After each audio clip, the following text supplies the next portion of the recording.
a car ran the red light and hit her. She grabbed her baby. I don't know, it was an Asian woman. The baby flew up. I'm not kidding you. She jumped on the hood of a car. Woman, she was fine. She's like, what it was, a hitting crouching tiger, like on, top of a hood to say, and she got up and she punched the woman driving the car.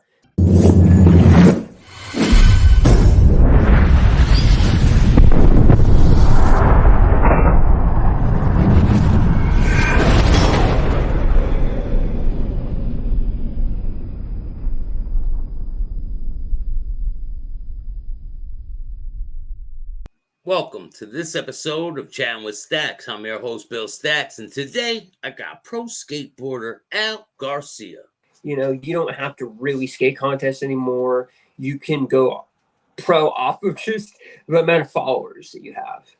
Off pictures and shit. How many followers you have. And you don't even have to really skateboard anymore if you think about it, right? Not to take anything away from those kids. They're very talented, and some of them deserve to be where we're at, because they can skate well, but it's a completely, it's a whole new regime, first off, and it's just, it's sort of a new business model. If you want me to be, frank, it's a new business model. What about your early business dealings with skateboard world? Was it smooth sailing with the business dealings, or did you have some bumps in the road? No, not really, because I think at the time, there's a thing when you're ahead of your time. Sometimes people don't know how to really perceive your skateboarding. There's misconceptions. It's like they look at you. You're very much a target to be ostracized because you don't kind of fit in to this circle. And for me, it was a bit of a struggle because I skated in a different way, more so the way the kids now skate, to be quite honest, than the way back then, because I was always very set in skating technical, and that was it. I really just I was more concerned about inventing a trick rather than being on the cover of a magazine or being in the magazines. I mean, I've been in a few, but I didn't care about that. I wanted to innovate. That's what my whole thing was about. You cared about really putting I ended up in the Freestyle Hall of Fame. Freestyle Skateboard Hall of Fame. Wow. So you ended up in the Skateboard Hall of Fame? In the freestyle, in the genre of freestyle, Skateboard Hall of Fame, 2008. And it was because I stopped freestyling, but all the freestylers, all of the figureheads and freestylers, they went ahead and saw that I helped really usher in a lot of this modern day flat ground skateboarding. I kept the torch lit when a lot others, after 93, they went away. They jumped onto their handrails. They were more, I don't want to say like Zero style, but, kind of like Jamie Thomas. And it's funny because when I turned pro in 93 at the Back to the City contest in San Francisco, which was a big deal back then, to skate that contest, it was at City Hall in the fountains. They had it every year. I turned pro at the last event they had. Girl Skateboards, which just announced then. So we had Mike Carroll, Rick Howard, all greats. We went Plan B to start Girl. Costin. Plan B. That was one of my favorite companies of all times. Yeah. I'll get to that later. I have stories about that too. And Jamie Thomas and I were like these new sort of like kids that turned pro. And they're like, who are these guys? Jamie Thomas, and I was hanging out with Jamie, and wow. Jamie is an incredible skateboarder. He is probably one of the best ever will be, because he can skate and do anything. He can, and he is the one that sort of branded the Zero style of skateboarding. He's the one that brought in all of the hammer skaters, all of the gaps, everything. First, Frankie Hill, I will say. Frankie was the first. You remember Frankie Hill? Yeah. And Jamie was inspired by Frankie in the 80s. So, and Jamie was just this, new kid like me out there. Nobody knew who we were. It was me, Jamie, and Steve Olson.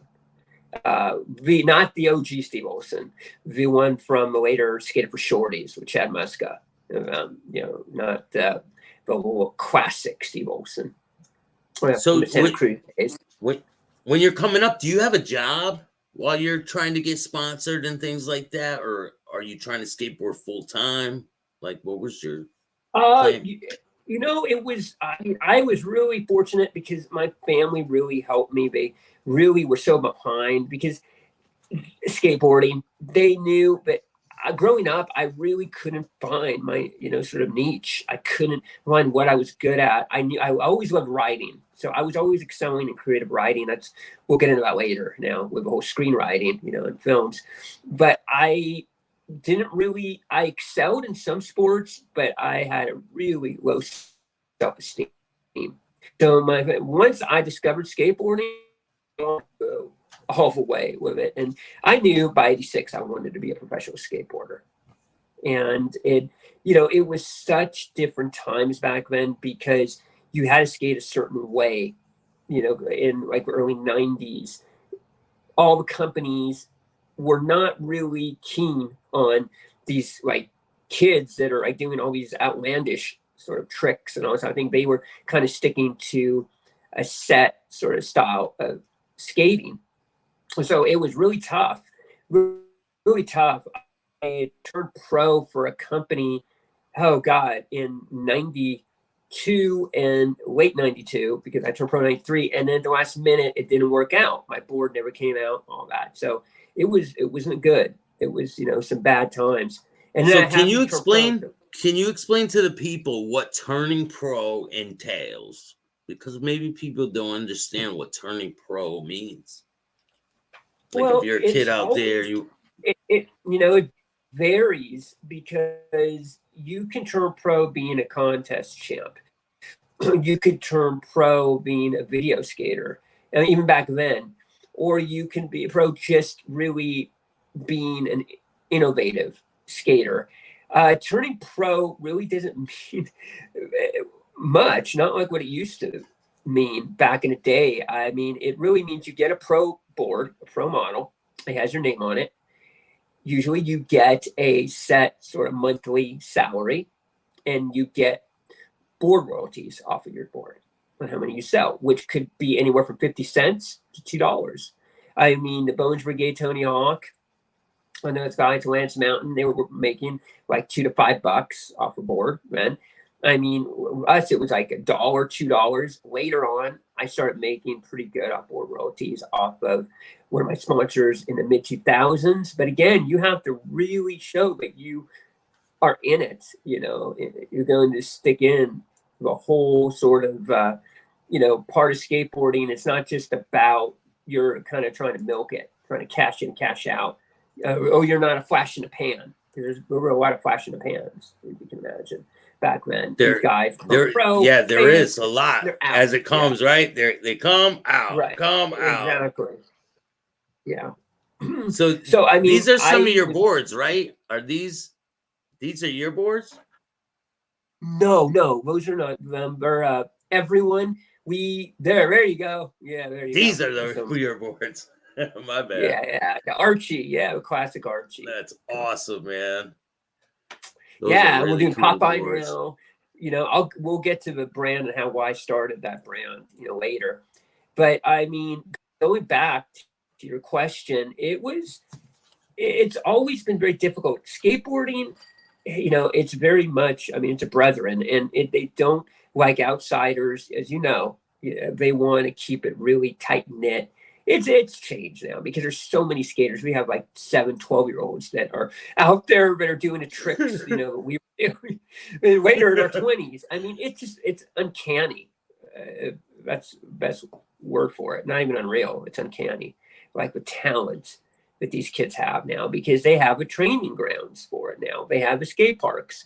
Well, we didn't. We had our backyards. We had our garages. We had our parking garages. We would see our mall shopping, parking lots. We used to get chased out every day, man. Every day they'd be chasing us. But I loved it. I love it because it was great. It kept us on our feet. We just always would just run, get our board, and go to the next spot. And then our boys would have a van. We'd be jumping in there, just chuck our boards in there, go to the next spot. We'd all be smoking pot and stuff. It was just fun times. Right? Everybody, oh yeah. I mean, and I think we're so lucky we got to experience that, because the kids, they will never get to experience what we did. And it was just so cool. Going to your skateboard shop like once every, a couple of weeks, getting a new board, seeing what new boards on the wall. I mean, that's why I love that all these sort of classic shapes are coming back, in style now. Everyone's doing reissues.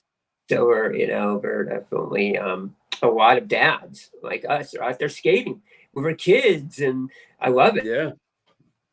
The bike shop, CT, it's called CT Skate Shop. They just closed down. I think it was last year. It's really sad, man. Now they're gone. Yeah, I have a video. I went there and I toured the skateboard shop. I videotaped it all. I went upstairs where all the ramps are, and I have all of that footage. And maybe I'll put it together and put it out there with this, Yeah, I mean, skateboarding has just, it's grown into this phenomenon. I mean, it's so globalized now. And Japan is just taking over.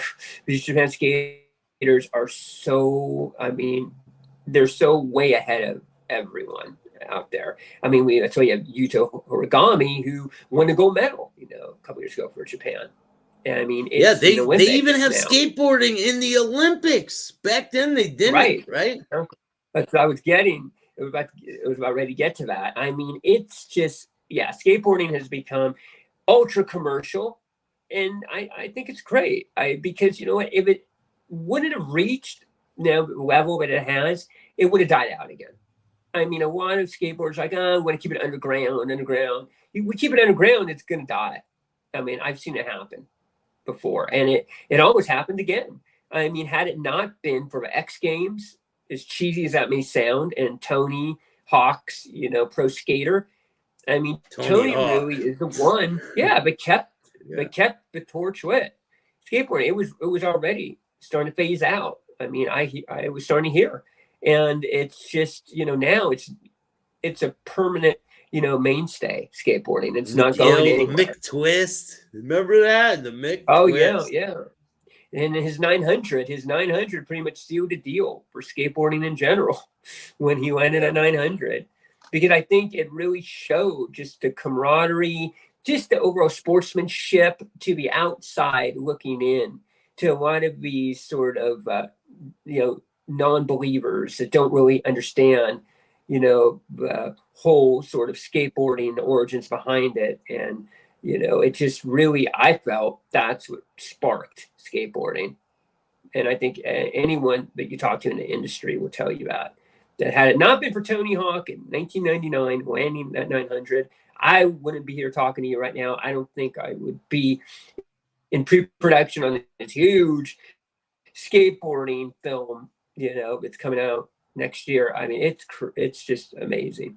So back in the day, would you videotape while you skateboard and things and try to tweak up on your skills? Boy, would I. I mean, I have, if you go to my Instagram, you will see stuff that, I mean, I went ahead and I started filming it as way back as like 88. I have some really, really old clips. I've been working on this sort of documentary type of thing on my whole sort of career, and how I helped sort of bring in this technical skateboarding. I mean, we have Rodney, we have a lot of guys, but, I like to say that I also, was one of the contributors as well, and people seem to feel that way. So it's an honor. So I've been working on this documentary off and on for many years. I have some early footage from like 1985 with those big dad cams, when it first came out. I mean, really, huge one. You put on your shoulder, right? Yeah, I haven't posted that yet, but I have a lot of stuff from 88 that I have up on my Instagram, and all through out to, I mean, present day, and it's really like a timeline. And it's amazing to capture and document all of these tricks as they were happening, because when I really started getting into the technical skateboarding more in the late 80s, and then from like in 92, things started to make sense to me. And that's when Rodney started really unveiling a lot of stuff. So it was all about going out and inventing a trick. I mean, the tricks that we have today, we would just go out and we would do. We don't even know what they were. I mean, it's like, you know, what's a varial heel flip? Oh, well, just it's like a front shove it and it flips, you know. And now they've become like the standard. The tricks that we were doing, they tweak it a little more and put extra things onto it, right? Exactly. So, I mean, it's going to continue. I don't think there's really anywhere else. There's no more. There's still some tricks that haven't been done. There's still some little maybe inventions here and there, but you can do. But pretty much everything has been done now. It's just now who's going to take those tricks to up to the apex. That's really what it's about now. We're taking our early sort of early inner workings and putting early architecture, and now they're just putting their whole sort of spin on them, this new generation. And boy, are they taking them really to high extreme levels. Do you feel like the West Coast is a lot different in style and just the way that people skate from the East Coast? Absolutely. I mean, okay, well, how much time do you have? Let's dive right into this.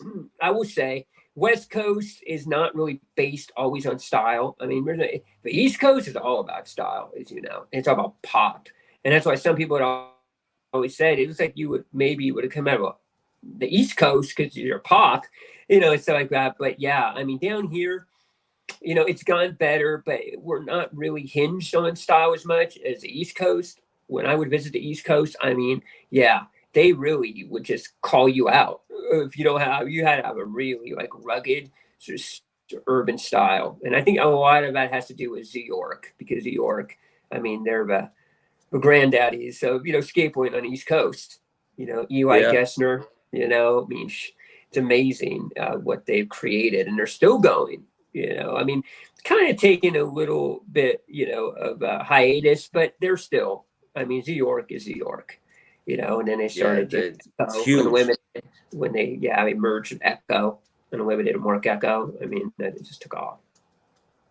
Yeah, it's insane how far the skateboarding has really come in such a small amount of time.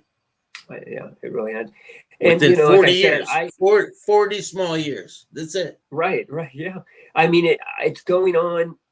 This year, it's been 38 years this past July, because I started skateboarding when I saw Back to the Future, like that day when it opened at the Cineplex. So 30 years, it'll be 39 next year. I can't wait. 40 years almost I've been doing this. It's like, it's a part of me. It's, an extension.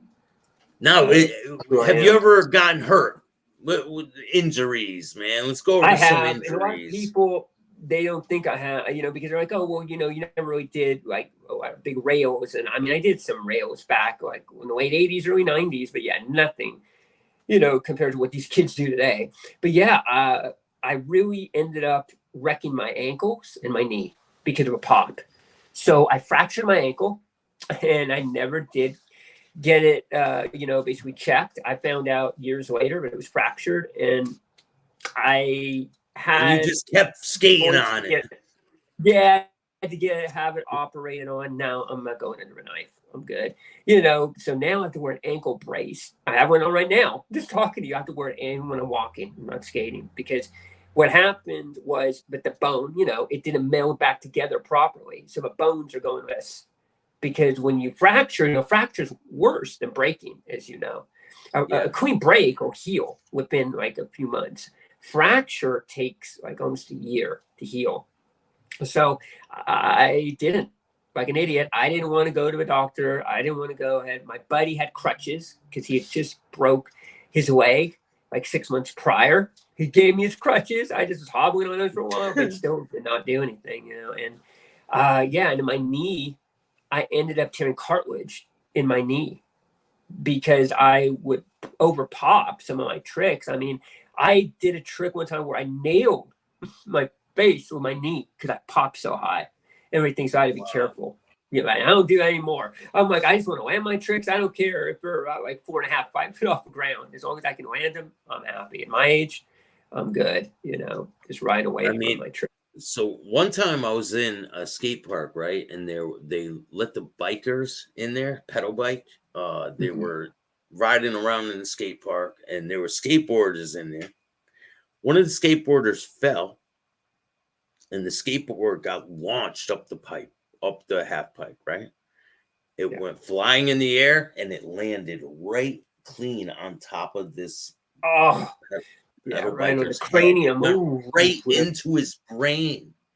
It went the No, skateboard man. passed through his skull, and it was sticking out of his head. You're kidding me. Oh my God. That's like I should have a horror film. It really I have one was. Of those, the kind of death scenes in one of my scripts. That's so crazy. Wow. He ended up surviving, but he was pretty messed up from it. He had really long hair. They ended up cutting his hair off, and he was a professional bike rider, and right from then on he would never was the same. Oh man, that is gnarly. That's definitely a horror story. It was probably one of the worst things I've ever seen. Have you seen any other people getting injured? Well, I have. I was just about to get to that. Compound fractures, as you know, when a bone goes through the skin. I was with a friend of mine, and this is like in 2002. We were at Hollywood High, another landmark in skateboarding, and they have a 16 stair, where you go and you basically claim to fame. You do a Hollywood 16, hand something on the handrail or the stairs, you're going to be sponsored like overnight. So long story short, we were skating at 12. He was warming up on a 12 stair handrail. He went for a crook, and he was going too fast. I remember telling him, man, you got to slow down, because he was going too fast. There's a gate on both sides, 16 and 12, and you run right into it. You put your hands out, you're going flying right into it. Well, he was going, again, just way too fast. He stuck at the top, flew all the way to the bottom, mind you, got back up, and his bone was sticking straight through his skin. And the way was just gnarly. Yeah, the compound fracture. I never thought I'd ever witness a compound fracture. I was one of my biggest fears in the skateboard. Everybody was just, we were just sickened. Everyone's like freaking out, right? Yeah, exactly. It was just not good. I mean, and then the crazy thing is, earlier that day, before that happened, I don't know what was going on, man. It was like there was some bad luck happening that day. We were there just like chilling on top of the stairs before he was warming up flat ground on top. This woman was crossing the street. There's like a Mel's Diner there, like from Alice, TV series, classic. They have like a Mel's Diner. I don't know if they've changed the name now. There was a woman crossing the street with her baby in a stroller. A car ran the red light and hit her. She grabbed her baby. I don't know, it was an Asian woman. The baby flew up. I'm not kidding you. She jumped on the hood of a car. Woman, she was fine. She was like, what it was, a hitting Crouching Tiger, like on, top of a hood to say, and she got up and she punched the woman driving the car. We had to give a police report and everything, because we were witnesses. What? So she hit the baby. Was fine. Baby was unscathed. Yep. But the adrenaline. Just this woman, she had to go to the hospital, but she didn't have any broken bones, but she got hit by a car, and the baby flew up in there, and it was just, it was pretty crazy. And then that happened to our friend. He ended up, going and getting a compound fracture. Have you seen any other people get hit by cars? Because I know a lot of times skateboarding's in the street. Thankfully, no, I have not. And a couple of times, I almost did, but luckily my homies were there to pull me out of the way. Because when I get in the zone and on streets, I was filming on the street, doing a flat line to like, a bench trick. And I didn't hear a car because you're so in the zone.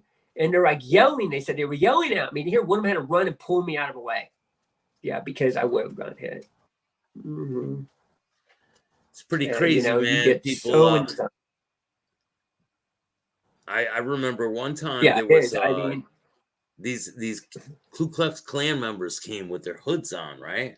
And they were in the downtown part of the town. My brother and all his friends with skateboarder friends went down there, and they're all like threatening them with their boards, and they started getting it. They got into a big altercation. It was on the news and everything. It was pretty wild. Mm-hmm.